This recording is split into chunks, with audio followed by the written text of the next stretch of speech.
Imana bashimaki izere rwose natwe niko twabigenje natwe twumvishe ubutumwa nk'uko wakumvishe ngenda kumvishe nshingano ibyumweru bibiri nkiyahura nuko nakira Yesu ndakizwa mbona amahoro ijambo ryawe bararyakira umunsi wa none kandi bateye intambwe barakugarukira baravuze ngo umuntu yemera kukugarukira ngo nawe uzamugarukira uravuga ngo umuntu yemera gutera intambwe ukagusanga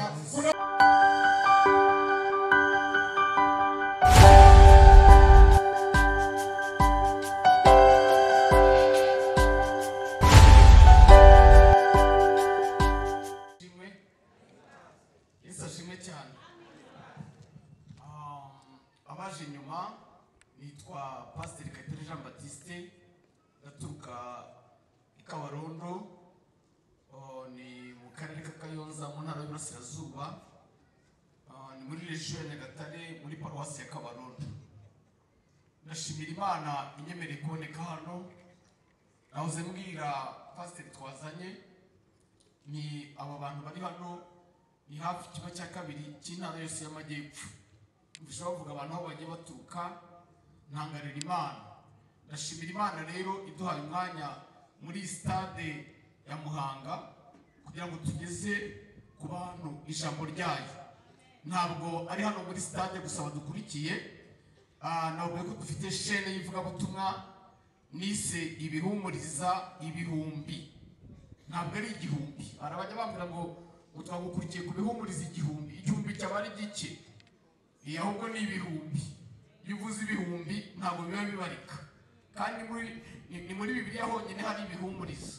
Ubundi isi yose yuzuye ibikuramutima n'ibihagarika umutima, ariko mu ijambo ry'Imana niho harimo ibihumuriza ibihumbi. Abafite amasmartphone na za mashine wandikamo ibihumuriza ibihumbi. Ubu rero dukurikiwe n'abantu mu mpande zose z'isi, ndabashuje abadukurikiye bo mu ntara y'Amajyepfo, mu Rwanda, muri Afurika, mu Burayi no muri Amerika, abadukurikiye bose. Kuri iyo chaîne muzasanga ibyigisho byiza cyane mutigeze mubona. Hari ibiterane dukorera mu mpande zose z'igihugu ndetse n'ahandi Imana idushoboza. Muzahasanga n'inyigisho nziza zivuga ku bushobozi bw'amasengesho, inyigisho ivuga ku ntambaro yo mu mwuka, inyigisho zivuga ku kugaruka kwa Yesu, n'ibiterane tugenda dukora mu mpande zitandukanye, n'ibitangaza Imana igenda ikora. Reba mu maso y'umuntu mwicaranye ubwire ngo kandi n'uyu munsi Imana irakora ibitangaza. Umuntu ubyizeye navuge ngo haleluya, haleluya. Bwira umuntu mwicaranye, iyo dutera haleluya tuba tuvuze ngo Imana ishimwe. Amena ni ukuvuga ngo bibe bityo. Nigeze ntera haleluya ndi muri mu Gakenke aho bita Gitenga, umugore w'urwaye umwingo avuza amina umwingo uvaho. Turi Bujumbura naho mu Ngagara aho natereye haleluya undi mugore wundakira umwingo. Bwira umuntu mwicaranye ngo nawe hari ibiri bugende, hari ibiri bugende, hari ibigiye kugenda. Haleluya, haleluya, haleluya. Ibiterane byose aho tugenda tunyura tugenda tubona Imana ikora ibitangaza. Twagiye tubona Imana yagurutsa abantu batagenda, iyo umuntu impumyi n'ubunanye ndabona, ingumba zigasamira zikabyara, abatumva bakumva, abarwaye amarozi bakayaruka, ababoshywe bakabohorwa, abazinzwe bakazingurwa, inda zitakoraga zigakora, abadayimoni bakava mu bantu. Yesu Kristo uko yari ari ejo niko ari uyu munsi, ni nako azahora iminsi yose. Niba ubyemeye mukomera amashyi menshi.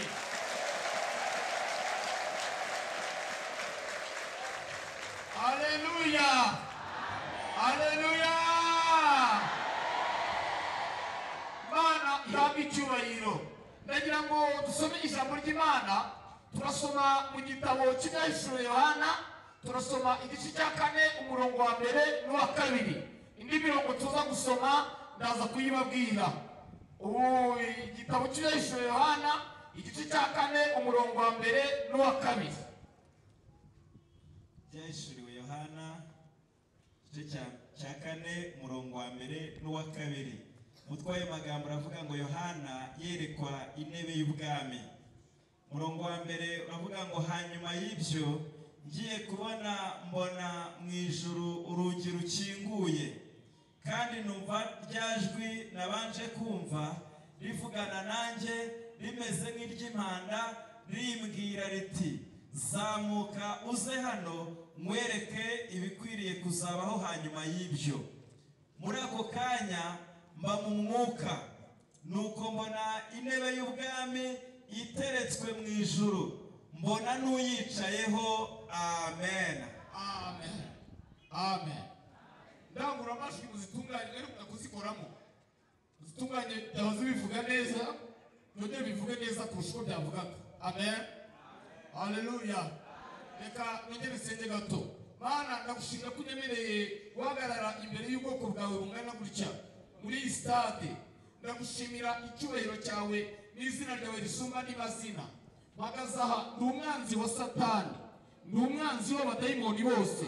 Ndaca intege imbaraga zose z'umwijima, ndananiza imyuka yose y'abapfumu n'abakonikoni, imyuka y'abarangi, imyuka y'abayiliminati, imyuka y'abacwezi n'abashwekuru turayangiza.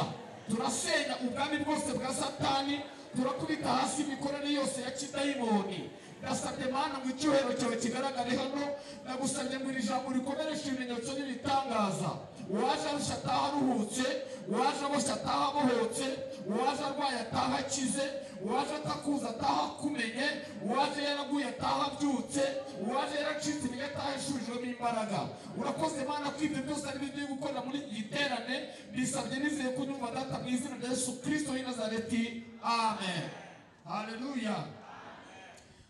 Umutwe w'amagambo ngira ngo tuganire nabise ibanga ryo kubaho mu buryo budasanzwe. Ngo iki? Fata ku rutugu rw'umuntu mwicaranye mubwire ngo ibanga ryo kubaho mu buryo budasanzwe. Mubwire kandi umusekera, mubwire umusekera, mubwire ngo ukwiriye ngo kuva uyu munsi ukwiriye kubaho mu buryo butandukanye n'uko wari ubayeho. Umuntu wizeye kubaho, umuntu udashaka gukomeza kubaho nk'uko yari ariho, akaba ashaka kubaho mu buryo budasanzwe, navuga ngo haleluya. Yesu ashimwe cyane. Abantu bemera ko ibyo bintu Imana bibasha ntibavuga ngo haleluya. Bwira umuntu mwicaranye gukomeka ku rutugu mubwire ngo uyu munsi rero, uyu munsi nutarangara ukumva ijambo ry'Imana, ukumva icyo Imana ivugana nawe, urataha uri umuntu udasanzwe. Urataha ubeho, utangire kubaho mu buryo budasanzwe. Igihe abaririmbyi baririmbaga nahishuriwe umuriro waka, nahishuriwe umuriro waka, hari abantu umuriro ugiye gutangira kwaka mu buzima bwabo, umuriro w'umwuka wera ugiye kwaka. Nahishuriwe kandi ikibindi cyuzuye, nahishuriwe ikibindi cyuzuye. Koma ku rutugu rw'umuntu mwicaranye, nutahe umuriro w'umwuka wera waka, utahe ikibindi cyawe cyuzuye. Komera Imana amashyi n'ibyo bintu byizeye. Haleluya. Ibanga ryo kubaho mu buryo budasanzwe. Ushobora kubaza uti Pasiteri Kayitare, ni ukubera iki mwo kuvuga ibyo bintu yuko tugomba kubaho mu buryo budasanzwe? Impamvu ni uko turi ku rugamba, turi mu ntambara, amasaha 24 kuri 24. Intambara yo mu buryo bw'umwuka. Nushaka gusobanukirwa neza inyigisho, nakoze amashapitire 32 yayo ari ku bihumuriza ibihumbi. Duhanganye n'abatagira inyama n'amaraso, n'abatware, n'abafite ubushobozi, n'abategeka isi y'umwijima, n'imyuka mibi y'ahantu ho mu ijuru, n'ibikoresho bya Satani. Satani mu byo duhanganye ni ukuvuga ngo ararwana amasaha 24 kuri 24, kandi arakwanga. Bwira umuntu ngo Satani arakwanga, waba ubizi waba utabizi. Nta nubwo azigera gukunda, nta nubwo muzigera mu inshuti. Umugore umwe mu bubiri yarantelefoniye, telefone arimo kurara ngo ariko Pasiteri Kayitare ngo rwose muzambarize Imana ngo impamvu Satani anyanga, ngo Satani aranyanga. Noneho umusubiza ndimo guseka, ndamubwira ngo nzirirwa mbibaza Imana. ntabwo ngiye kubanza kukubaza ikibazo. Ndabaza ni wowe Satani uramukunda? Aravuga ngo basi ngo nanjye ndamwanga. Bwira umuntu mwicanye rero ngo Satani aranyanga nanjye ndamwanga. Ngo byararangiye. Nta nubwo tuziyunga. Haleluya. Hanyuma rero Satani afite ibikoresho byinshi. Abantu bose batumvira Imana bakoreshwa na Satani. Nta muntu netere ubaho ntibazakubeshye. Iyo utaruwa Yesu uri uwa Satani. Iyo udakorera Imana ugukorera Satani. Ntuzavuge ngo njye singeraho mbogamiye. Ntugeraho ubogamiye harahari. Niba udakorera Imana ukorera Satani. Imana idore cyane. Hanyuma abakozi ba Satani rero bari maso.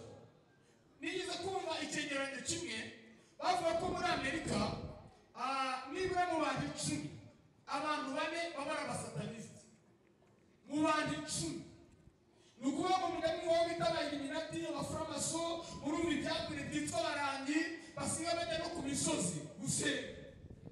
Imyuka mibi icyegeranyo cyaravuga ngo ntuzatangare umugore wawe aba ari umukozi wa Satani, cyangwa umugabo wawe ari umukozi wa Satani, cyangwa murumuna wawe, cyangwa mushiki wawe, cyangwa musaza wawe, cyangwa umukoresha wawe, cyangwa abakozi bawe.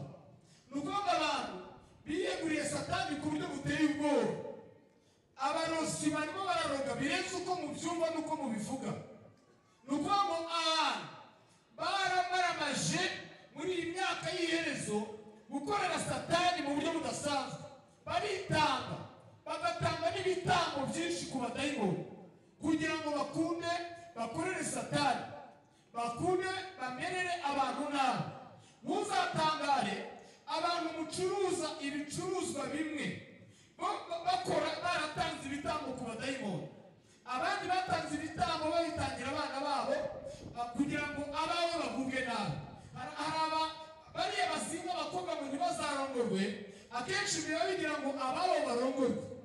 Ni ukuvuga ngo abakozi ba Satani benshi birenze uko mubyumva n'uko mubitekereza.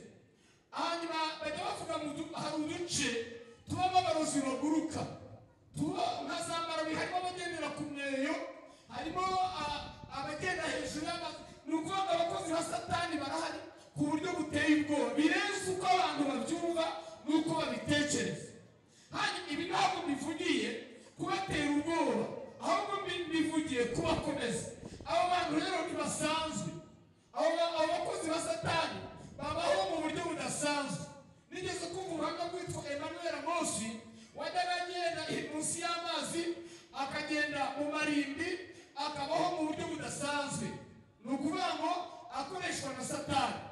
Hanyuma niba rero kandi abo bantu ni abana ba Satani bakomoka kuri Satani, niko Yesu yavuze.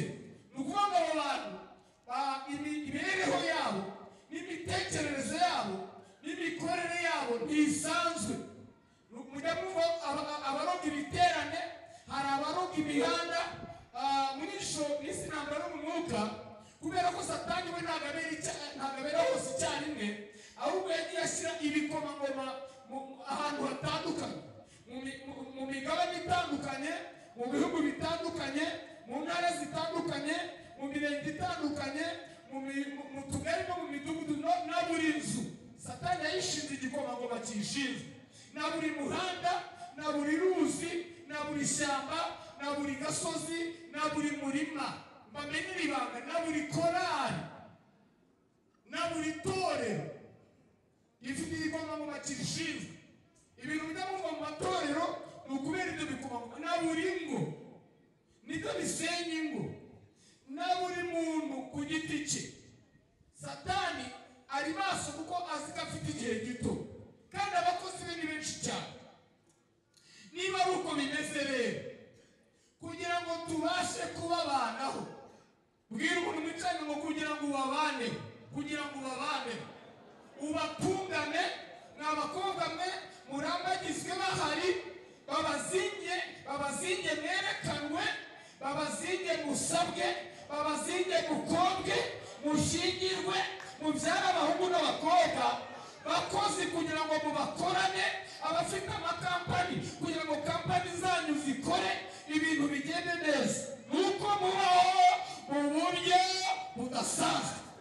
Komera Imana amashyi n'ibyo bintu byumva. Umuvugabutumwa muri Kameroni witwa Zakariya Tani yanditse ibitabo byinshi cyane mu manuka ya Frediyo abisobanura ibyo bitabo bye. Yaduhaye igihe babaye mu biterane bye, yatubwiye ukuntu iwabo muri Kameroni abakozi ba Satani, abapagani, amakampani yabo yateraga imbere cyane, agatera imbere mu buryo bukomeye. Noneho ay'abakristo akagenda ajya hasi cyane. Noneho baza gusenga, Imana ibashyurira ibanga, basanga abapagani ngo bakora kampani ari nk'abantu 10 bakaba aribo bashora amafaranga, bagashaka uwa 10 w'umupfumu w'umurozi kabuhariwe, we uzajya akora utanga ibitambo by'abadayimoni, uzajya akora ibintu by'ubupfumu no kuraguza kugira ngo iyo kampani itere imbere. Noneho birangije bamaze kubishyurirwa, abakristo nabo bagakora kampani nabo y'abantu 9, ariko bagashaka uwa 10 ushora amasengesho, uzajya asengera iyo kampani gusa, akaba iryo shoramari akoze. Hanyuma kampani z'abapagani zitangira kujya hasi, iz'abarokore zitangira kuzamuka.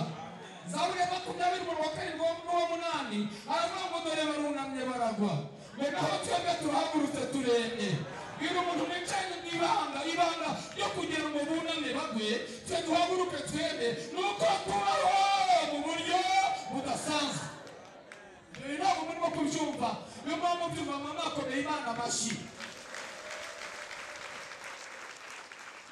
Kubera iki tugomba kubaho mu buryo budasanzwe?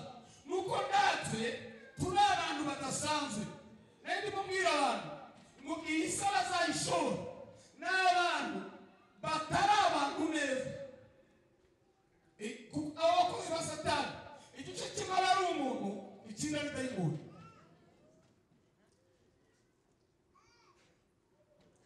Nasobanuye kuba bita abaniferi, abasemu n'abagibori.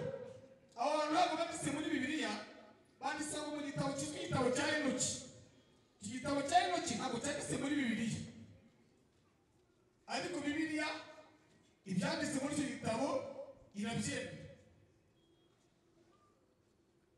Babizi teoloji rero ndabizi, batangiye kureba ukuntu zasoma urwandiko rwa Yuda. Aravuga ngo Enoki wa 7 uhereye kuri Adamu yavuze ibyabo, nabo yavuga abo bantu intasa zitagira amazi, abantu badasanzwe. Igice kimwe baba ari abantu kimwe dayimoni. Abo bantu rero ntabwo bazashoborwa n'abantu basanzwe, bazashoborwa n'abandi bagabo n'abagore nabo badasanzwe. Igice kimwe ari abantu, ikindi gice ari utumana. Ntabwo mwabyumvise, igice kimwe ari abantu, ikindi ari utumana. Yohana igice cya 11 kugeza ku 13 aravuga ngo yaje mu bye abe ntibamwemere. 12 mu cyakora bamwemeye bose bakizera izina rye, yabahaye ubushobozi bwo kuba abana b'Imana. 13 ngo ntabwo babyawe n'ubushake bw'umugabo n'umugore, ahubwo babyawe n'Imana.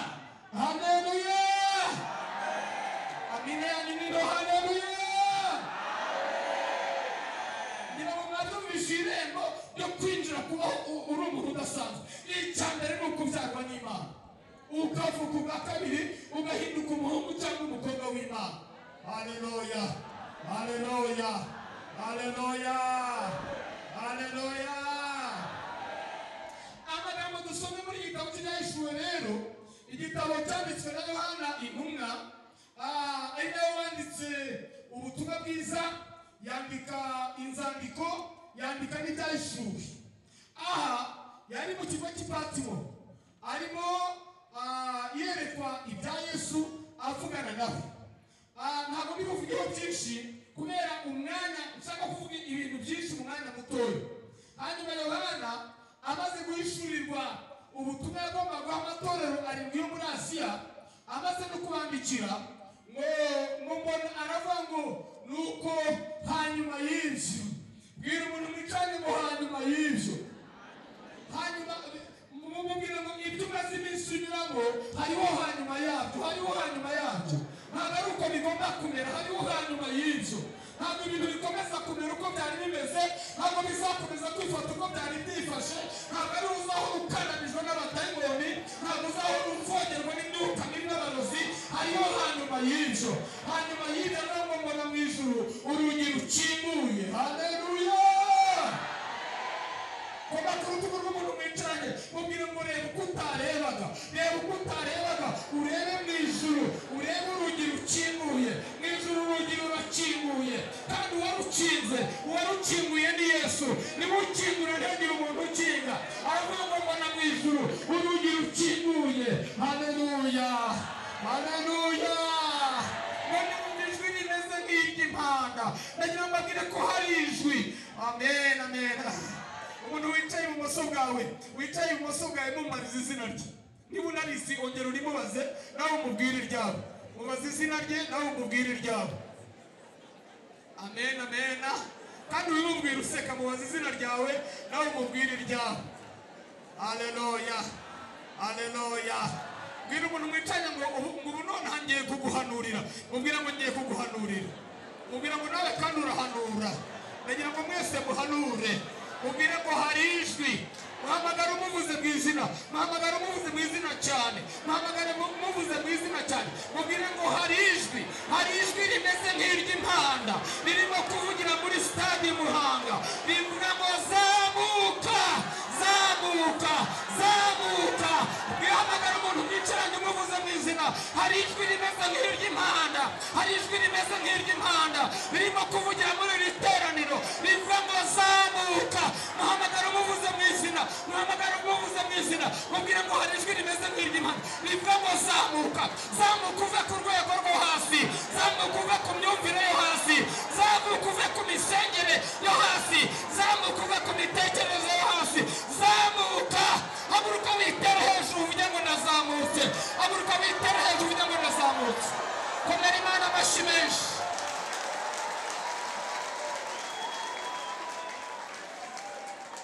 Habera umuntu mwicaye umbwira ngo umwanzuro ni ukuzamuka. Umwanzuro ni ukuzamuka. Mubwira ngo uyu munsi ni ukuva hasi, ni ukuva hasi. Hari abantu bamaze igihe mu mitekerereze yo ku rwego rwo hasi, abantu bamaze igihe mu myumvire yo ku rwego rwo hasi. Bareba bakarebera abantu mu moko, bakarebera abantu aho bavuka. Iyo ni imyumvire yo hasi sha. Hari ijwi rimeze nk'iry'impanda rivuga ngo zamuka, zamuka, zamuka, zamuka. Haleluya, haleluya. Muzamuka uza hondi ngo nkwereke ibikwiriye kuzabaho hanyuma y'ibyo. Hamagara umuntu mwicaranye umuvuze mu izina. Mubwire uko umubwira.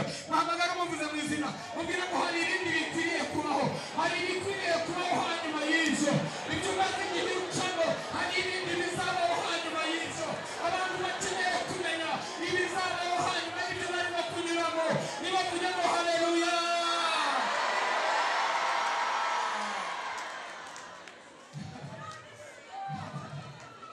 Hamagara umuntu mwicaranye useka. Mubwire ngo urashaka kumenya ibizabaho hanyuma y'ibyo. Abantu bashaka kwibikaho amakuru. Ibanga ni ukuzamuka, ni ukuzamuka. Niba ushaka kumenya ibizabaho hanyuma y'ibyo urimo gucamo, hari ijwi rimeze nk'iry'impanda. Amina. Birimo kuvugira muri stade Muhanga. Haleluya. Nihamagarira buri wese unteze amatwi ngo zamuka, zamuka sha. Mubwire ngo zamuka sha, zamuka rwose.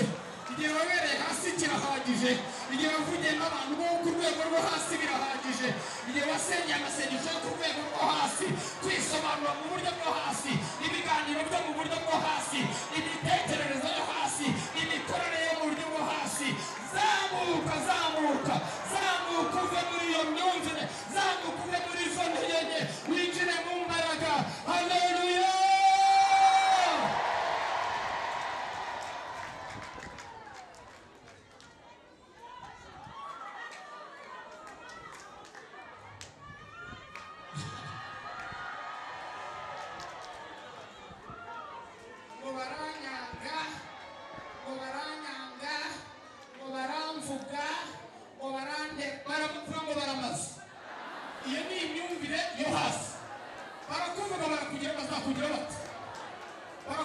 kugira amin. Pawulo yaravuze ngo niba tubaho tuba kubw'umwana, niba tunapfa dupfa kubw'umwana. Ko makuru tuvuga umuntu wicaye kugira ngo ntabwo uriho kubera umuntu uwo ari we wese, ntabwo uri buzapfa kubera umuntu uwo ari we wese.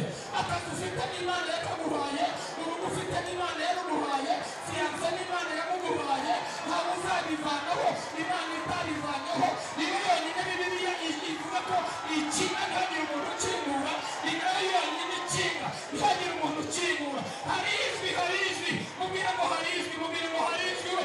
Hamagara umuntu wicaye muvuze mu izina, hamagara muvuze mu izina, mubwire ngo hari ijwi rimeze nk'iry'impanda, rihamagara abashumba ngo nimuzamuke, rihamagara abaririmbyi ngo bazamuke, rihamagara abagabo ngo bazamuke, rihamagara abasore ngo bazamuke. Haleluya, haleluya. Ambara amaboko uvuge mu mwanzuro no kuzamuka.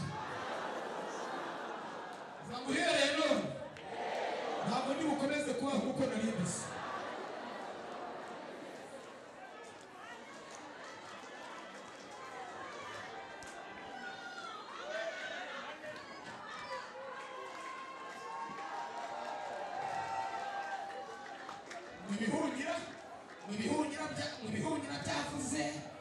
Ibihunyira byavuze, ibipusi byashwigiriye biramaze, ngo bavuze bamaze, ngo bakoze amanama bamaze, ngo baroroga baramaze. Ibyo birabareba. Nabwiye abantu umuntu uroga bikamufata n'umuroga bose ni kimwe, bose bari ku rwego rwo hasi. Tugomba kugera ku rwego tutarogeka, kugera ku rwego tutavunika, kugera ku rwego uduhagurukira Imana imuhagurukira, ukurwanyije Imana imurwanya, ugutunga urutoki Imana ikaruvuna, ururimi rwagurukiye rwose ukarutsinda. Hari ijwi rimeze nk'iry'Imana ririmo kuguhamagara sha uzamuke.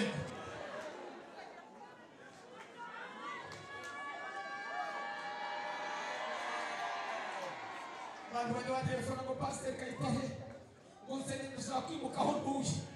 Mbese kubera iki ngo abarozi bamereye nabi ngo ndashaka kwimuka aho ntuye?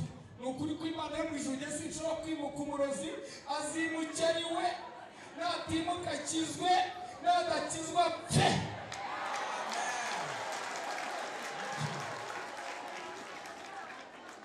Oya nimuve kuri urwo rwego, nimuve ku rwego. Munsengera ngo bandwariye ijipo, ndamubwira uzagura indi. Sha, vuga ngo sha.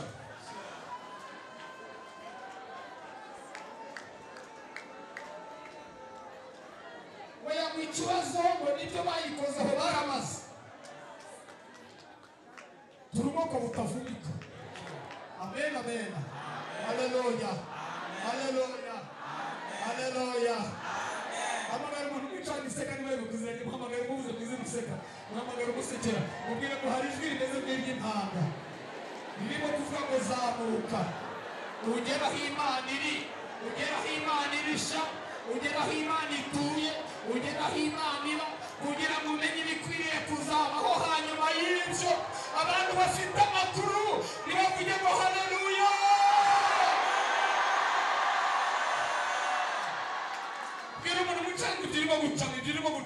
Ibirimo gucamo, mubwira ngo ibirimo gucamo, rero bwira useka, muhamagara muvuze mu izina, mubwira ngo ibirimo gucamo, ibyo birimo kukubaho, ibirimo kuba mu bucuruzi bwawe, ibirimo kuba mu muryango wawe, ibyo ubona byagukuye umutima, mubwira ngo hari ibindi bizabaho hanyuma yabyo, hari ibindi bizabaho hanyuma yabyo, hari ibindi bizabaho hanyuma yabyo, hari ibindi bizabaho, hari ibindi. Nimuhanure muvuge ngo hari ibindi bizabaho, sakuza uvuge ngo hari ibindi bizabaho. Haleluya.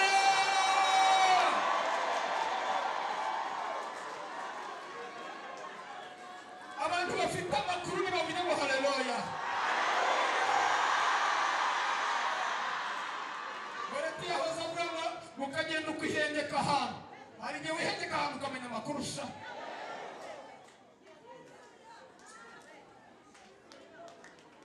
Imana gukora ubukwe kera nyiri umusore kubera ikibazo cyanjye cy'amaso, amaso yanjye ntiyabonaga neza, yarataranahuma burundu. byagiye bikura iri ryapfuye burundu 2001 iri ripfa burundu 2007 none abantu bakavuga ngo ndimbwa izapfa itagize icyo yimarira imbwa isenga ibaho bino mu cyangwa ntabwo isenga ibaho ubwira ngo ntabwo yakwiriza ubusa habe n'umunsi umuntu ubasha kwiriza ubusa n'umunsi umwe n'umuntu w'umugabo ntabwo ari imbwa vuga ngo sha amen amen amen amen hanyuma ndi imbere y'Imana Imana irambwira mbabaye cyane ndimo kuvuga ngo n'ubu abantu bavuga ngo ndimwe zapfa nabi nkanakara ariko nzapfa nabi ngiye kumva numva ijwi riramye ngo siko bizaba amagara umuntu wicara umwe ngo siko bizaba ushaka uko abantu babivuga siko bizaba uko isi bishaka siko bizaba uko satani abishaka siko bizaba uko abarozi babishaka siko bizaba uko abagome babishaka siko bizaba mubwire ngo nabariye nguzaho nabariye bavuga siko bizaba bariye ibyo bifuza siko bizaba bizaba uko Imana yabivuze komera amashyi bivugiriza n'impundu niba ubyumva neza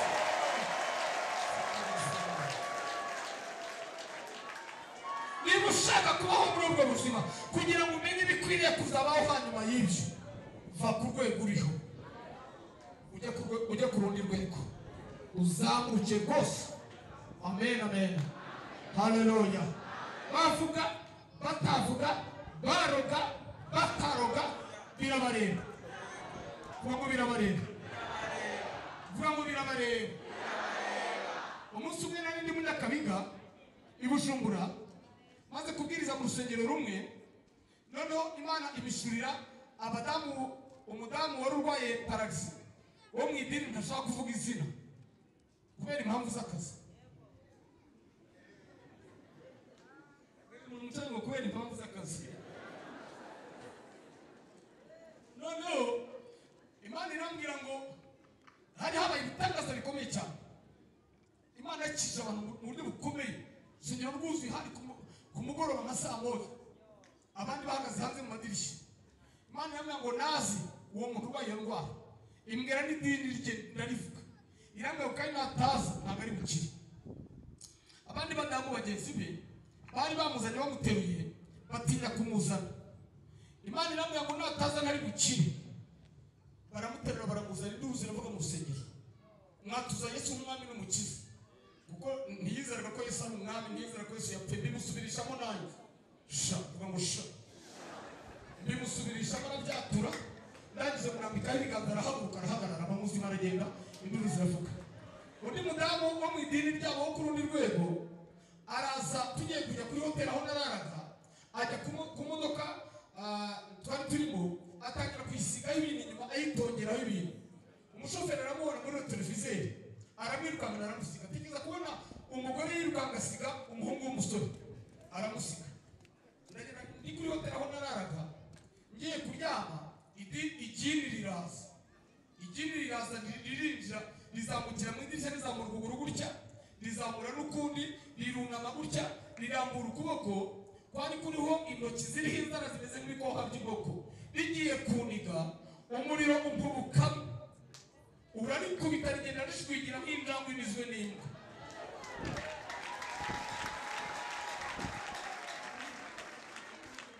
bwira umuntu mwicaye ngo niba muhamagara umuvuze mu izina unaseka muhamagara umuvuze mu izina ngo niba ushaka kutazajya urara unigwa n'amagini ubwirwa niba ushaka kutazajya urara unigwa n'amahembe ntunigwe na za nyabindi ntunigwe na za karande hari ijwi rimeze nk'iry'impanda rivuga ngo zamuka uve ku rwego rw'umwuka uriho winjire ku rundi rwego niba ushaka kumenya ibizabaho hanyuma y'ibyo Yohana aravuga nuko ndazamuka mba mu mwuka haleluya ngo mbone intebe y'Imana bwira umuntu wicaye ngo umuntu ugeze kuri urwo rwego ntabwo aba akirogeka ntabwo aba akivogerwa n'imyuka mibi ntabwo aba akivogerwa n'abadayimoni ntabwo aba akivogerwa n'imbaraga za satani iyo ndimo kuvuga kuri izi mbaraga z'Imana nibuka ngo ndimo kuvuga ubutumwa witwa Brent Regis yaje mu Rwanda muri 1995 ni umukwagonke uri iterana Nyamirambo akorana seminari abapasiteri hariya mu Kiyovu kuri EPR hanyuma yaduhaye ubuhamya ntazibagirwa ngo yari ari muri Filipine, noneho arangije igiterane yari yakora igiterane mu gace gakomeye k'abarozi, noneho ngo nijoro ari kuri hoteli agiye muri dushi yakinze chambre ye, agiye kubahiriza igitanda kirimo kiribarangura kiva mu ruhande rumwe kijya mu rundi, ahita asohoka muri dushe akenyeye swime, abona igitanda kikubise ku rundi ruhande, yumva ikintu gikubise ku idirishya kiragiye, naho kumbi ni umukonikoni waje yinjira muri iki cyumba cyo kunyamaza kumutesha umutwe. Burete bizagara muri rya dirishya ararikingura, ahamagara Satani aravuga ngo wowe dayimoni, ngo mbere y'uko uhunga ndagutegetse mu izina rya Yesu Kristo, garuka hano muri iki cyumba usubize iki gitanda aho cyari kiri. Dayimoni iragaruka isubiza igitanda aho cyari kiri, irabona irahunga. Hari ibanga sha ibanga, hamagara umuntu mwicanye umuvuze mu izina, hamagara umuntu mwicanye umuvuze mu izina. Bari mudashaka ko dayimoni izajya ihungabanya ibintu byawe, zamuka zamuka uve ku rwego uriho. Haleluya, ugere ku rwego utavogerwa n'amadayimoni. Komera Imana amashyi n'ibyo bintu byose. Reka dusome igitabo cyo Kuva, turasoma ibice 24, turasoma uhire ku murongo w'8 kugeza ku murongo wa 19. Kuva 24 turasoma uhire ku murongo w'8 kugeza ku murongo wa 19. Turagenda twihuta. Kuva ibice 24 uhereye ku murongo w'8 hanyuma tukageza ku murongo wa 19. Magambo hari aravuga ngo Mose yenda ayo maraso ayamisha ku bantu, arambwira ati ngaya amaraso y'isezerano Uwiteka asezeranye namwe, nk'uko ayo magambo yose ari. Maze Mose azamukana na Aroni na Nadabu na Abihu n'abakuru b'Abisiraheli 70, bareba Imana y'Abisiraheli. Agira ati kugira ngo arebe Imana y'Abisiraheli, ngo barazamuka bareba Imana. Komeza. Bareba Imana y'Abisiraheli, bareba Imana y'Abisiraheli munsi y'ibirenge byayo, hameze nk'amabuye ashashwe, ya safiro ibonerana, ihwanye n'ijuru ry'umucyemure ubwaryo. Kandi abatoranijwe b'Abisiraheli ntiyagira icyo ibatwara. Bareba Imana, bararya, baranywa. Bahagaze gatondo ngo bareba Imana bigenda bite? Amagara umuntu mwicanye umuvuze mu izina ngo niba ushaka kurya no kunywa, niba ushaka kurya no kunywa sha, ubwo niba ushaka kurya no kunywa sha, nutazamuka ntabwo uzapfa kurya ngo unywe, nutazamuka ngo urebe Imana ntabwo uzapfa kurya ngo unywe. Muramuzi Nowa w'Ibutare, nawe ufite ubumuga bwo kutabona w'umuhanzi. Muramuzi Nowa?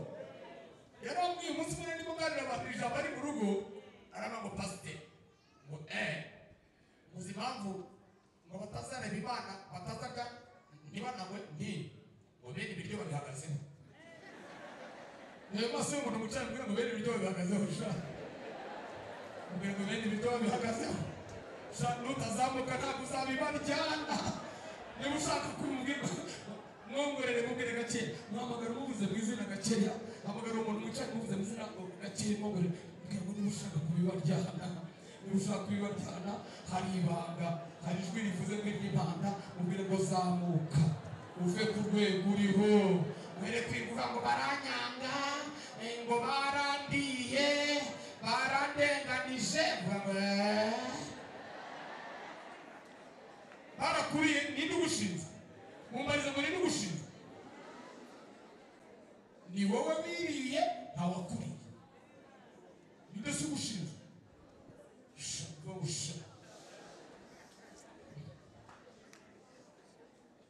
Umwene wacu ni igisambo, amafaranga yakorera mwariko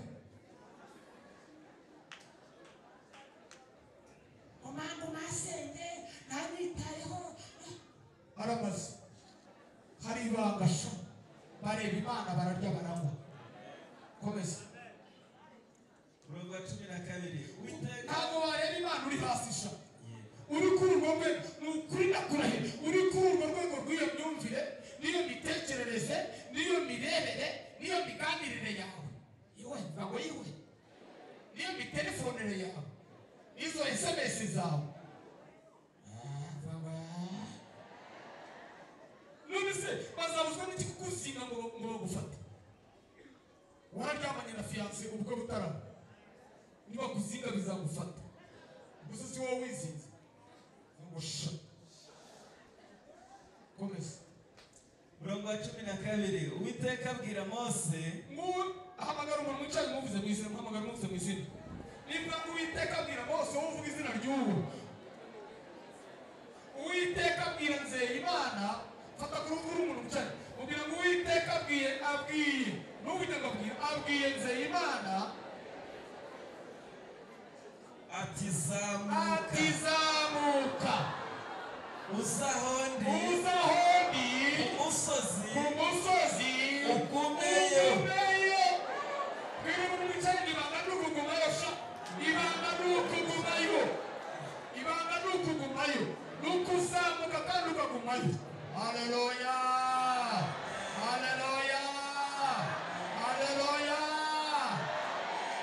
bwira umuntu wicaye ngo hari ikintu wazize ujya uzamuka n'ibyo hari abajya bagerageza kuzamuka ariko ukongera ukamanuka abantu bajya banafuna kama abapasiteri ngo nsengera ngo rwose ngo mfite intege nke ngo muri iyi minsi imyuka mibi iramvogera amaze iminsi hari igitakuvogerera ngo iyi niyo wabaga hose mu buhe buzima ngo nararaga nsenga ngo iyi rwose uzongera usenguke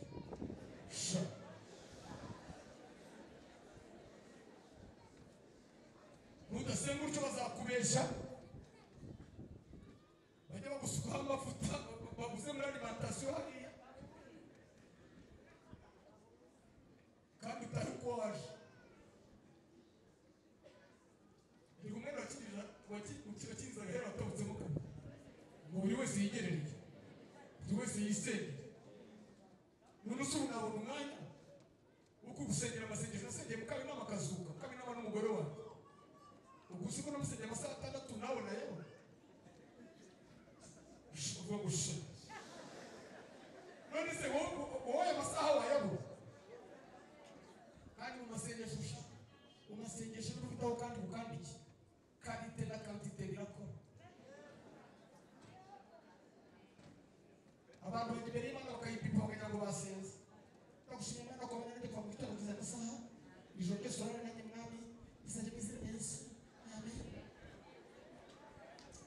iryo nawe ritanenda kuramutsa Mariya ushimye na Yesu Imana yerese naba nabo babivuga kenshi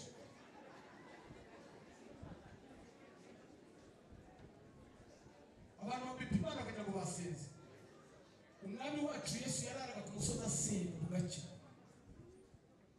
Luka 18:7 haravuga ngo mbese nimumvishe iby'umucamanza cyane ngo yavuze ngo none ubwo bimeze bityo Imana ntizarengera intore zayo zitakira ku manywa na nijoro ngo mbese byazirangara Imana yarabwiye ngo umuntu wasenga amasaha 6 ku manywa agasenga na 6 nijoro akabibasha 6 avuga adaceceka na 6 nijoro ngo yatunga abandi watunga abandi utabashije kwitunga komeza usubire uzamuka umusozi kandi ugumeye uzamuka umusozi uza ahondi kandi ugumeye hari ijwi rimeze nk'iry'impanda nibwira umuntu ucagisega muri ijwi rimeze nk'iry'impanda rivuga ngo uzamuka umusozi ugeraho Uwiteka kandi ugumeye ubundi barasubira hasi gukora iki komeza nanjye nzaguha ibisate by'amabuye biriho amategeko n'ibyategetswe nandikiye kubigisha Mose ahagurukana na Yosuwa umufasha we Mose azamuka ku musozi w'Imana abwira ba bakuru ati mudutegerereze hano mugeze aho tuzagarukira aho muri kandi Aroni na Huri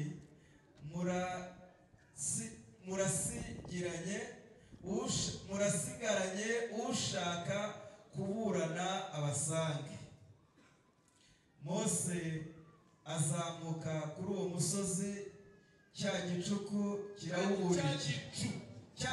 kirawubundikira ubwiza burabagirana bw'Uwiteka buguma ku musozi wa Sinayi igicu kiwubundikira iminsi 6 kuwa karindwi ahamagarira Mose muri icyo gicu mu maso y'Abisiraheli ishusho y'ubwiza bw'Uwiteka yameraga nk'umuriro ukongora ku mutwe w'uwo musozi. Mose ajya imbere muri icyo gicu azamuka kuri uwo musozi awumaraho iminsi 40 n'amajoro 40. Amen. Mose azamuka umusozi. Ndagira ngo bamenye ibanga naryo mufite aho utandika ikintu Imana itangira ubuntu bibwira umuntu mucyane kujya mu gihoro ukibuka mpamagara uvuze mu izina mubwira ikintu Imana itangira ubuntu nagakiza konyine mubwira ngo ibindi byose nutabishaka ntabwo uzabibona. Ubuse niyo wigumiye mu rugo ntuze hano ngo wafashije nuko twafashije agaciro ni amavuta cyangwa se amavuta agwamo imvura uvuga ngo sha abakobwa b'abanyabwenge igihe babwiye abapfu nimwigire mu bahangizi buri muntu ajya kuyicukurira sha ntibazanakubeshye abantu bajya bazakamfata ku ikote gupasi buri kamfata ku ikote ryawe ngo muri amavuta ndetse n'ubona aho urazaka cyangwa amuviti nawe umwuka wera ntabwo uzavana ku ikote ryanjye uzigira mu bahangizi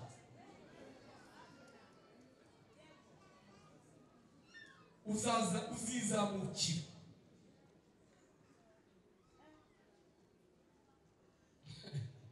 abandi bigombera umpa amafaranga mugire akanyarira mugire premauti nibura yaba abana jyangari uzi ko muya abandi banageni hanyuma wowe wakigiriye zo gusha hari ijwi rimeze nk'iry'impanda rivuga ngo zamuka nuko Mose amaze kuzamuka igicu kiraza kimugikira umusozi. Ntabwo Imana igikorera ku rwego rwo hasi ikorera ku rwego rwo hejuru. Haleluya. Hanyuma ngo Uwiteka ahamagarira Mose muri icyo gicu. Mose yinjira muri icyo gicu. Iri jambo narikunda Bibiliya y'Ikirundi irivuga neza cyane kurusha Ikinyarwanda. Rero ngo nuko Mose atwebera nimukoresha Ikirundi atwebera muri icyo gicu cy'igifungo akagipenetramo aragenda atwebera muri icyo gicu cy'umwuka wera. Hahandi Imana bwe Yohana yaravuze ngo nuko ndazamuka mu mwuka aho ugomba gutura. Ijwi rimeze nk'iry'Imana rimeze kumuhamagara ngo zamukuza honde kugira ngo amenye ibikwiye kuzabaho hanyuma y'ibyo yarimo kunyuramo. Yaravuze ngo nuko mba mu mwuka genda utura aho hantu uture mu mwuka nibwo amatwi yawe azumva ibyo abandi batumva amaso bakareba ibyo abandi batareba. Haleluya. Ukabaho mu buzima budasanzwe. Yesu sibuca ngwino umucanye ngurune se wakwitangiye ko ni Yesu wakwitangiye ko ni Yesu. Undi muntu wakwitangira burundu wamuvana he?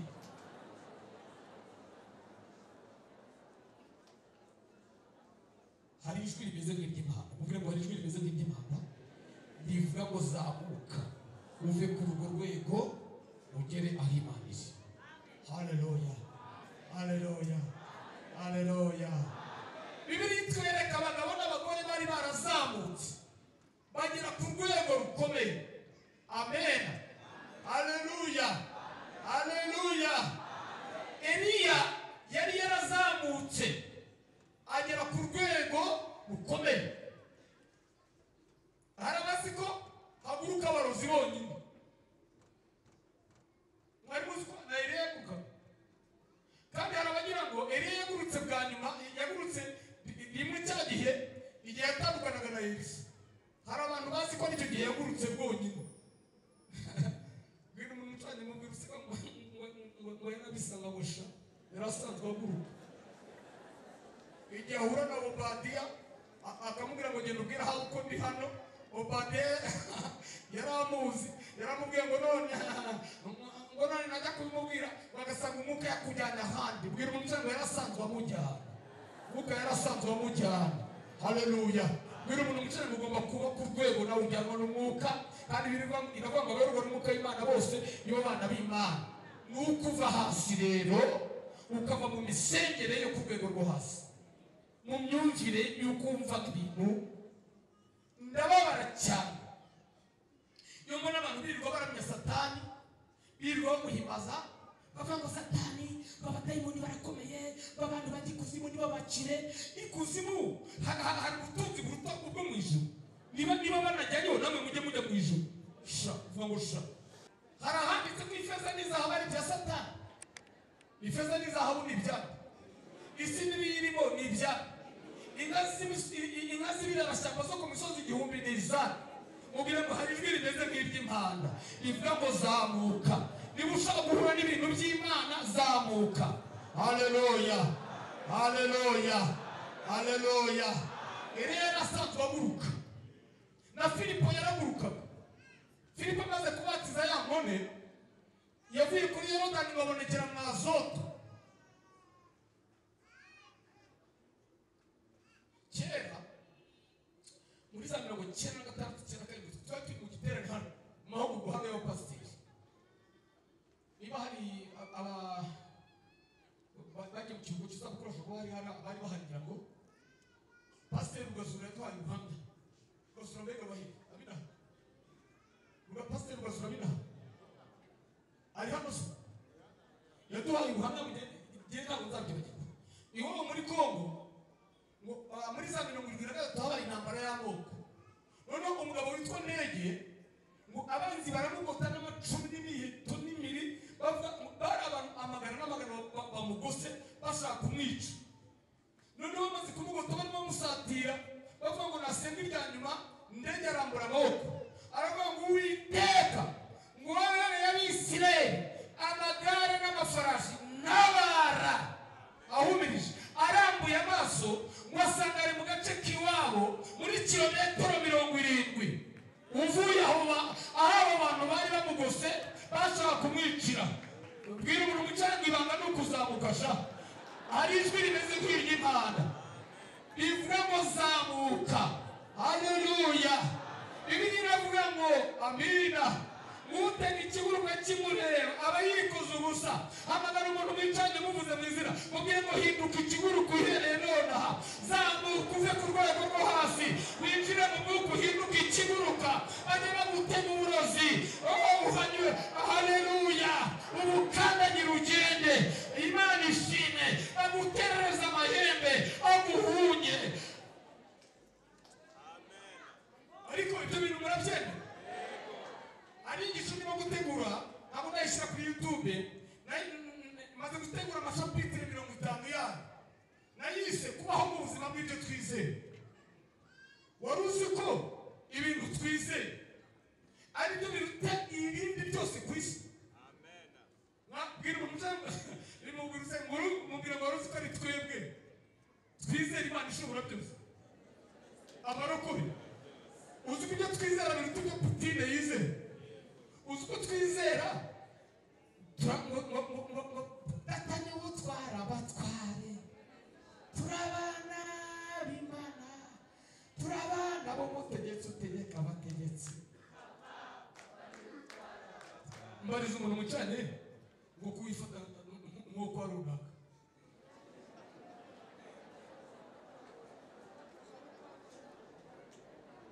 Oya, wifata nk'umwana w'Imana koko.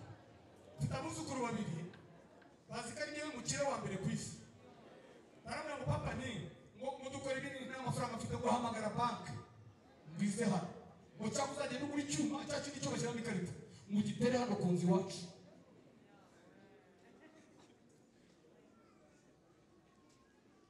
Abana bato bizera ababyeyi babo kuruta uko twe twizera Imana yacu. Tugomba kubaho mu buzima bw'ibyo twizera. Bibiliya iravuga urwandiko rwa mbere rwa Yohana igice cya 4 aravuga ngo bana bato bo bandi mwarabanesheje. Bana bato muri ab'Imana kandi babandi mwarabanesheje kubera ko uri muri mwe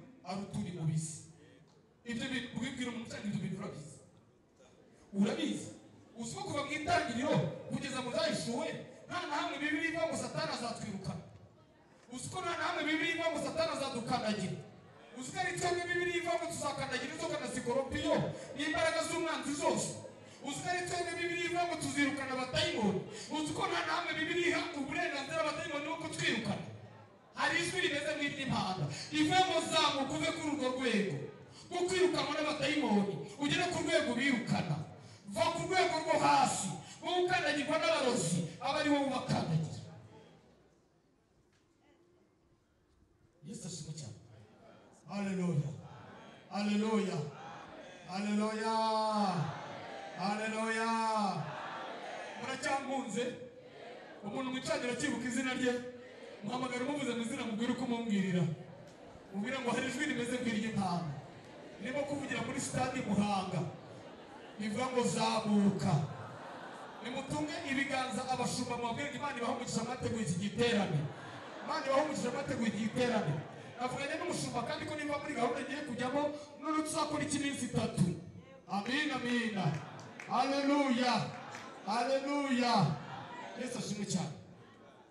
Hanyuma rero nihe tugomba kuba kuvuye umuntu cyangwa kuvuye umunsi urimuka utuye. Mubwire ngo hari n'ikaritsiye ugomba kubamo ukagumayo ugatura wihereye none kugeza iteka ryose. Iyo karitsiye niyo ngiye kukubwira. Mbere yuko ndikubwira ko dusome Abefeso ibice 2 umurongo wa 5 n'uwa 6. Abefeso ibice 2 umurongo wa 5 n'uwa 6. Ngiye gusoza dusenge kandi Imana irakora ibitangaza muri iri terane. Imana yamishije ko hari ingumba zigiye gutaha zigasama zikabyara. Hari abagore bajyaga basama inda zikavamo.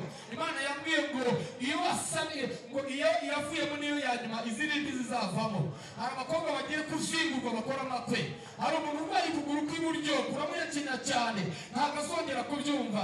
Hari abarwaye kanseri zo mu mabere barataha ari bazima. Hari umuntu ufite ibibyimba arataha atakibyumva. Hari imbaraga zo gukiza ziri muri iri teraniro. Komera Imana amashyi n'ibyo bintu byumva neza. Abefeso 2:5-6. Abefeso 2:5-6 dusome mu izina rya Yesu. Kuko urukundo rwinshi yadukunze. Ni bandi. Abantu umuntu wemera ko Imana imukunda navuga ngo haleluya.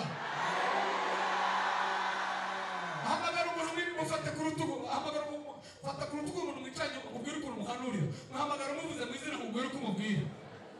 Mubwire ngo kubwo urukundo rwinshi Imana yagukunze. Ubwo twari dupfuye tuzize ibicumuro. Mubwire ngo wari upfuye uzize ibicumuro byawe. Ubuntu nibwo bwadukijije. Mubwire ngo ubuntu nibwo bwadukijije. Komeza. Nuko ituzurana nawe. Mubwire ngo nuko ikuzurana nawe. Itwicaranya nawe. Muhamagara muvuze mu izina mubwire ngo Imana yakuzuranye na Kristo. Ikwicaranya nawe mw'ijuru uburyo bw'umwuka. Vuga ngo ngo turi muri Kristo. Yesu. Imana yaratuzuye igihe Kristo bwira umuntu mucyane ngo igihe Yesu yazukaga nanjye twarazukanye. Kandi igihe yazamukaga igihe Imana yamuzamuraga natwe yaratuzamuye. Twicaranye nawe mu ijuru mu buryo bw'umwuka. Haleluya. Bwira umuntu mucyane ngo mu buryo bw'umwuka mu buryo bw'umwuka ntuye mu ijuru. Mu buryo bw'umwuka ntabwo ndi uwinaha. Ariko nari imwe ngira ngo ni ku nkombo cyangwa se Herimoni imwe muri izo hariya bita ngo n'ubu dusangira ibishyimbo tugasangira niduze agace k'indirimbo.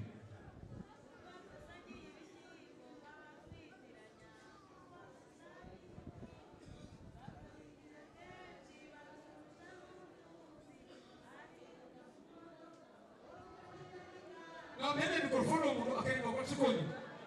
Mwambene mikrofoni umuntu akarimba agace konyi.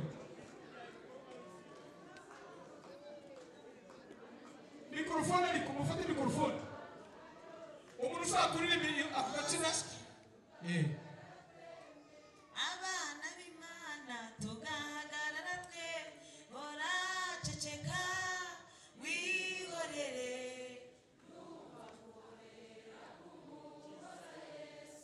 numva imirindi ye agaruka vuga gusangira ibishimbo bakatwitiranya kuko dusangiye ibishyimbo bakatwitiranya kuko dusangiye ibyago bakabigira kenshi baturusha n'ubutunzi bakagenda mu modoka wowe utagira n'igare imbwa ze zigahabwa wowe imbabura imanitse ariko hora ibyacu ntaho bicira hari igihe kimwe bizasobanuka rwose abana b'Imana tugahagarara twemye rekeraho ngo rekeraho buri muntu abariza umuntu mwicaranye mubwira ngo rwose ibyo bintu urabyemera oya ibyo bintu murabyemera Filipo yabajije none arayibaza ngo ibyo usoma ibyo urabyumva mwebwe ibyo muririmba murabyumva bwira umuntu mwicaranye ngo nubwo turya umuceri nk'abandi tukambara amakanzu n'amapantaro n'amashati n'amakote nk'abandi ariko haleluya haleluya intumwa Pawulo yaravuze ngo nubwo tugenda dufite umubiri w'umuntu amina ntabwo indwara z'intambara zaca ni nk'iz'abantu haleluya nubwo dukora hamwe ariko dutuye mu ijuru nubwo twiga hamwe nubwo turya bimwe ariko iwacu ni mu ijuru namwe yarabasuye abari bapfuye muzize ibyaha n'ibicumuro byanyu ibazamurana na Kristo haleluya nitwicazanya nawe vuga ngo twicaranye nawe hari ijwi rimeze nk'iry'impanda hari ijwi rimeze nk'iry'impanda rivuga ngo zamuka wicarane na Kristo mu ijuru mu buryo bw'umwuka haleluya haleluya sakuza uvuga ngo ndazamutse uyu munsi ni ukuzamuka komata urutugu rw'umuntu mwicanye mubwire ngo password ni ukuzamuka ukicarane na Kristo mu ijuru mu buryo bw'umwuka haleluya ukajya wumva ibintu ukabyumva ukareba abantu nk'uko bareba ukwita abantu nk'uko bita abantu ku rwego rwo hasi bita abantu ko badakwiriye kwita bareba abantu ko badakwiriye kureba bakabumva ko badakwiriye kubumva umuntu Imana kwanga gukunda uko bagura nanga zamuka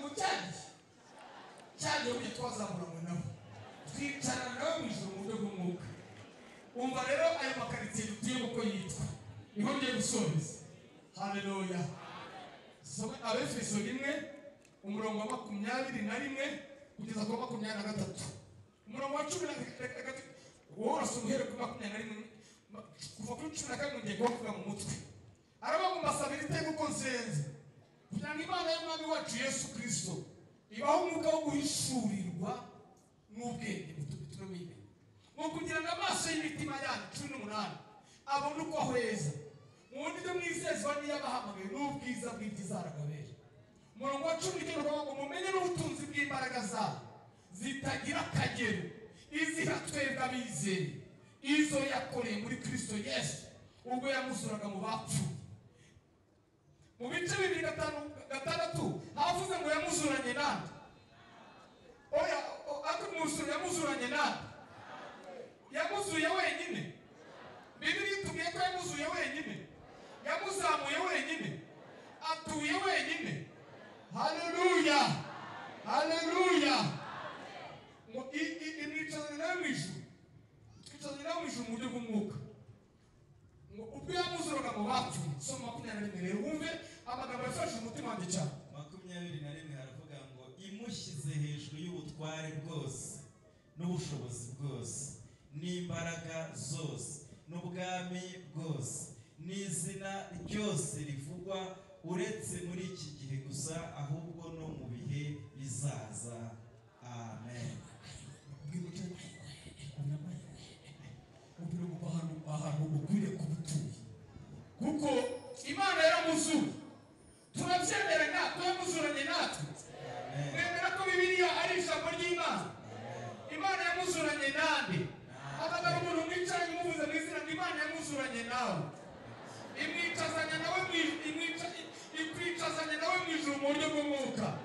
imushyira hejuru hejuru aho hejuru yahamushyize hamwe natwe. Haleluya. Hejuru y'ubutware, hejuru y'imbaraga, hejuru y'ubwami, hejuru y'ubushobozi, hejuru y'izina, nikaritsiye n'ahantu hatangusha. Haleluya. Amen, amen. Hamagara umuntu mwicanye muvuze mu izina, mubwire uko umubwira, muhamagara muvuze mu izina, mubwire ngo hari ijwi rimeze nk'iry'impanda.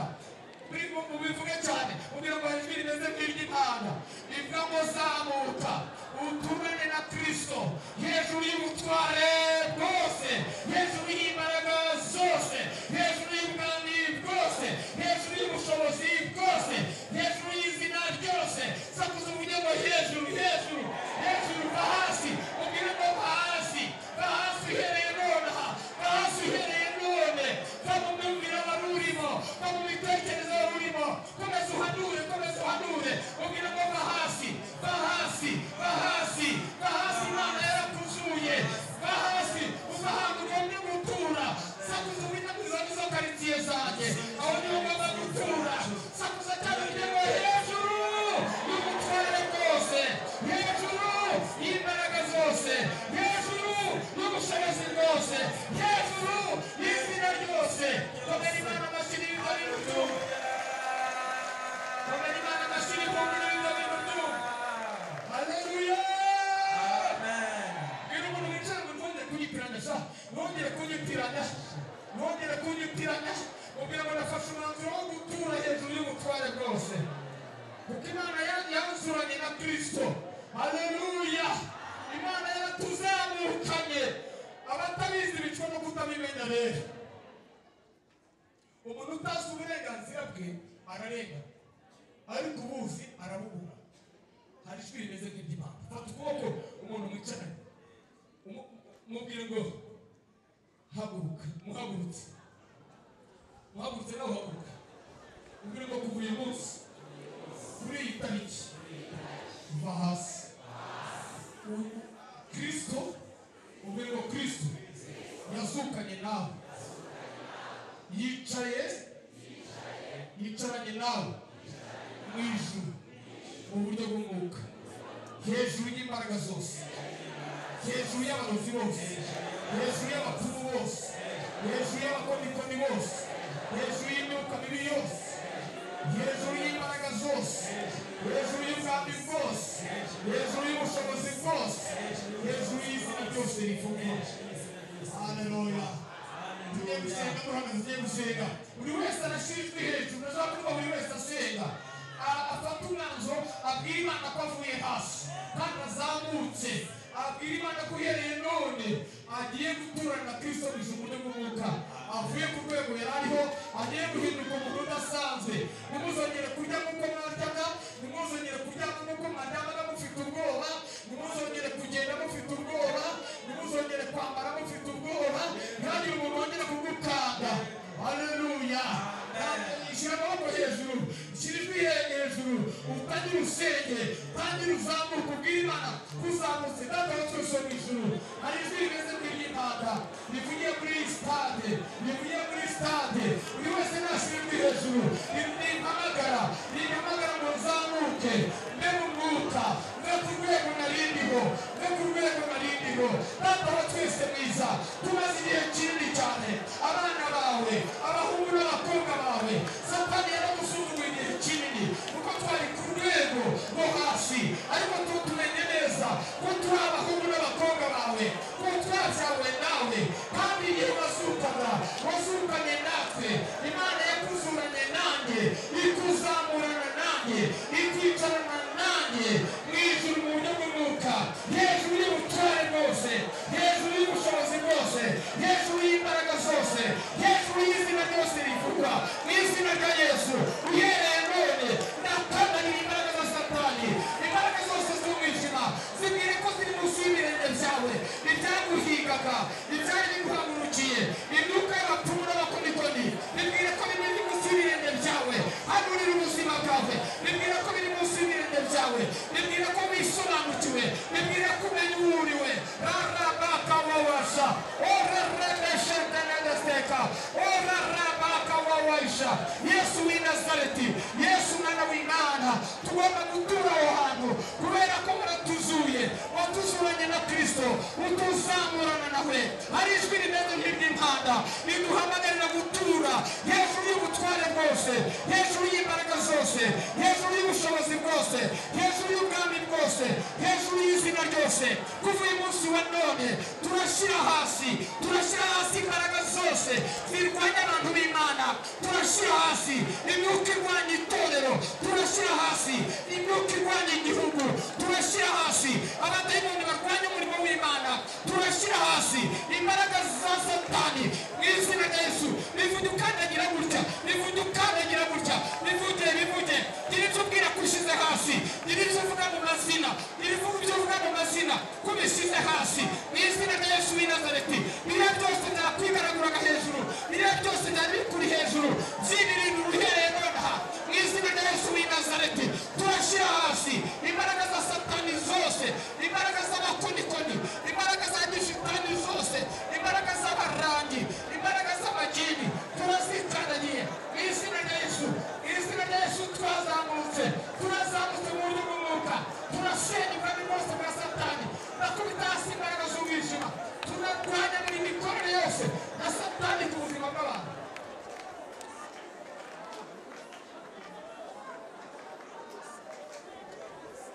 mukomeze gusenga nimunataha mukomeze gusenga mutyo nimwongere gusubira hasi mwongere ibihe byo gusenga mwongere ibihe byo kwizera Imana mubeho nk'abarokore mubeho nk'abantu b'Imana tuyihagaze ndacyasenga ngiye gusengera abarwayi n'abandi bafite ibibazo rambura ikiganza aho urwaye wowe urwaye ikibyimba ramburaho ikiganza wowe urwaye mu nda ramburaho ikiganza wowe urwaye umugongo ramburaho ikiganza rambura ikiganza kuri ayo maguru shyira urutoki urwo gutwi kutumva rambura ikiganza ku bihaha byawe niba ufite ikibazo cy'ubuhumekero rambura ikiganza kuri uwo mutwe rambura ikiganza kuri uwo mwana wazanye rambura ikiganza kuri iyo niba ufite ikibazo cy'urubyaro buri muntu wese rambura ikiganza aho arwaye niba urwaye indwara nyinshi kirambure ku mutwe cyangwa ku mutima tugiye gusenga fatanije nawe urabwira iyo ndwara urabwira ko kaga gakuriho ko uri umwana w'Imana ko nta bubasha Satani agufiteho Mana data wa twese wo mu ijuru uri mu ijuru n'isi mpagaze muri iri teraniro ni umwanzi wa Satani ni umwanzi w'abadayimoni bose nafatanira imyuka mibi yose nafatanira imyuka mibi abadayimoni mu izina rya Yesu turabirukanye birukanye imbaraga z'umwijima zose ushyira amajwi hejuru musenye birukanye imbaraga z'abadayimoni aho bari abadayimoni batangire kuvuza induru imyuka mibi itangire kuvuza induru amahembe atangire kuvuza induru ibitega bitangire kuvuza induru birukanye imyuka y'abakirezi birukanye imyuka y'ibitamba birukanye imyuka ya Sayinabindi mu izina rya Yesu Kristo w'i Nazareti birukanye imyuka y'abarangi birukanye imyuka y'amagini mu izina rya Yesu abadayimoni mutangire kuvuza induru abadayimoni musakuze muve mu bantu imyuka mibi nimugende natwika imbaraga za Satani mu izina rya Yesu Kristo w'i Nazareti birukanye imbaraga z'umwijima zose imbaraga za Satani zose ndazirukanye mwuka w'igicuri ndawirukanye mwuka w'imisazi ndawirukanye mwuka urarugusambanya ndawirukanye mu izina rya Yesu Kristo nutandukanije n'uwo mugabo w'ijoro nutandukanije n'uwo mugabo w'ijoro mu izina rya Yesu Kristo mu izina rya Yesu birukanye imyuka mibi yose ndategeka buri ndwara yose kugenda ndategeka mu izina rya Yesu Kristo indwara y'umutwe idakira n'ikire ibibyimba byo mu bwonko n'ibimfemo sinaziteme zikende abarwayi ibikanu n'ibikire mu izina rya Yesu Kristo amatwi atumva niyumve amaso atareba narebe birukanye buri mbaraga za Satani zose mu izina rya Yesu Kristo Yesu yatangiye gukora Yesu arimo arakiza abantu hari abantu Yesu yatangiye gukiza hari abantu batangiye kumva ibitangaza by'Imana birukanye imbaraga za Satani amaguru amuganye nakire amaboko adahina atangire guhina amaboko atarambuka arambuke birukanye umwuka wa paralisi birukanye uburwayi bwo mu gifu birukanye indwara z'umwijima indwara za hepatite indwara z'ibihaha mu izina rya Yesu Kristo ndabirukanye abadayimoni bose nimugende birukanye dayimoni w'ubugumba dayimoni ukura n'inda dayimoni w'icyubukwe birukanye umwuka w'uburemba mu izina rya Yesu Kristo dayimoni w'isa diyabete genda umuvuduko w'amaraso genda kanseri y'inkondo y'umura genda ibibyimba byo mu mabere n'abategetse wakibyimba wevamo ibibyimba byo mu nda nimugende mu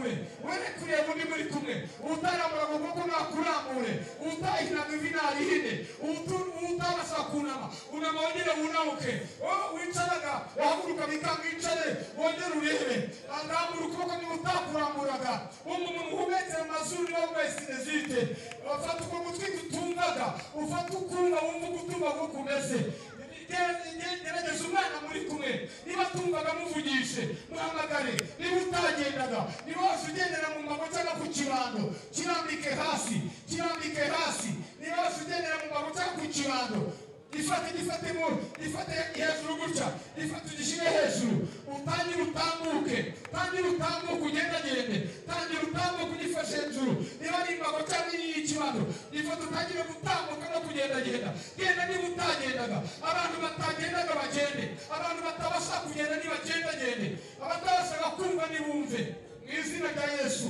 komera Imana amashyi menshi mwicare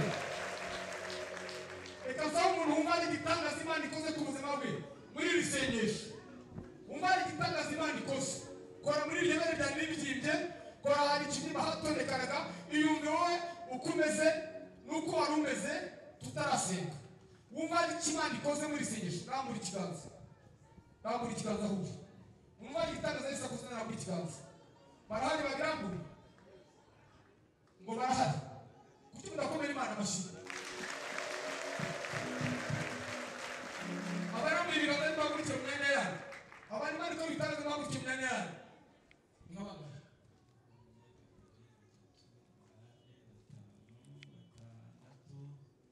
bazamura ibiganza tubarebe ngo ni benshi cyane ni benshi nk'abangana reka nsabe abantu batanu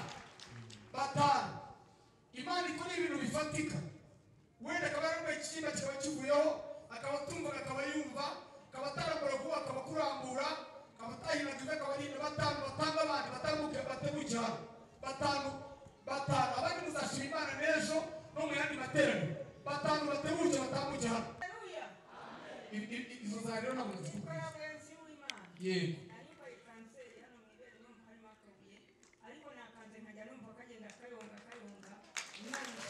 amashyi Yesu Kristo ngenda amahoro mu izina rya Yesu undi amen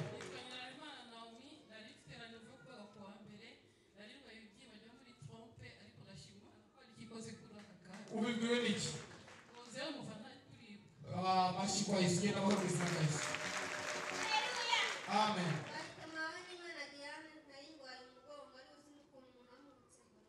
ntabwo bashaka kunamuka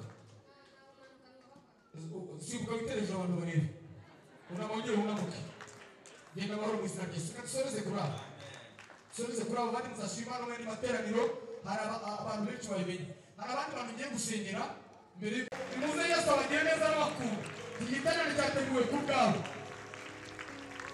ikimbwira ko abantu barekewe kuza nuko ndibumva abantu batagikoma amashyi ariko mu gihe abantu bakiza birakomera Imana amashyi kugeza igihe barekeraho kuza kugeza igihe mubona uwa nyuma aje nibwo murekeraho gukoma amashyi ntihagire n'umusigara niba uzi ko utarakizwa niba ushaka kuva ku rwego Satani atazongera kukwicaraho imyuka mibi itazongera kurarikuniga imbaraga za Satani zitazongera kukuvogera ngwino wishimane muri Yesu tubona ibibazo miligaramu yaravuze ngo nta gitangaza kibaho kiruta ko umunyabyaha akizwa nta gitangaza kiruta ko umunyabyaha akizwa iki gitangaza kiraruta ibindi byose byaba abantu baracyaza nimuze namwe niba musigaye naza nimutabuke iyizire rwose Satani arimo arakubwira ngo ubusa nimpaguruka baravuga ngo iki ngo niba ko ntahagurutse igihe abandi bahagurukaga nta kintu bavuga nibahaguruka turakomera Imana amashyi nta kintu iyizire rwose natwe niko twabigenje natwe twumvishe ubutumwa nk'uko wabwumvishe njye nabwumvishe nshingana ibyumweru bibiri nkiyahura nuko nakira Yesu ndakizwa mbona amahoro hanyuma tubasengeye muvuge cyane ngo Mwami Yesu cyane Mwami Yesu uyu munsi wa none mbikuye ku mutima ndakwakiriye ngo mbere umwami n'umukiza mbabarira ibyaha byose nakoze hanagura izina ryanjye mu gitabo cy'urupfu hanagura izina ryanjye mu gitabo cy'urupfu, ryandike mu gitabo cy'ubugingo. Kuva uyu munsi ndakijijwe, mbaye umwana wawe. Amen. Kase umushumba wa regiyo ufite mikrofone atuyobore imisengesho dusengera abo bantu. twongeye kugucira bugufi Imana, Urakaraba. uri Imana ikwiye gucirwa bugufi, uri Imana ikwiye guhabwa icyubahiro. Turagushimiye kubw'uyu munsi mwiza waduteguriye, kandi turagushimiye ko waranditse bene data n'abashiki bacu ijambo ryawe bararyakiriye umunsi wa none, kandi bateye intambwe barakugarukiye. Waravuze ngo umuntu nemera kukugarukira ngo nawe uzamugarukira. Uravuga ngo umuntu nemera gutera intambwe ukagusanga ngo nawe uzatera 99 umusanganire. Uravuga ngo nitwemera kukubera abana ngo nawe uzatubera data uri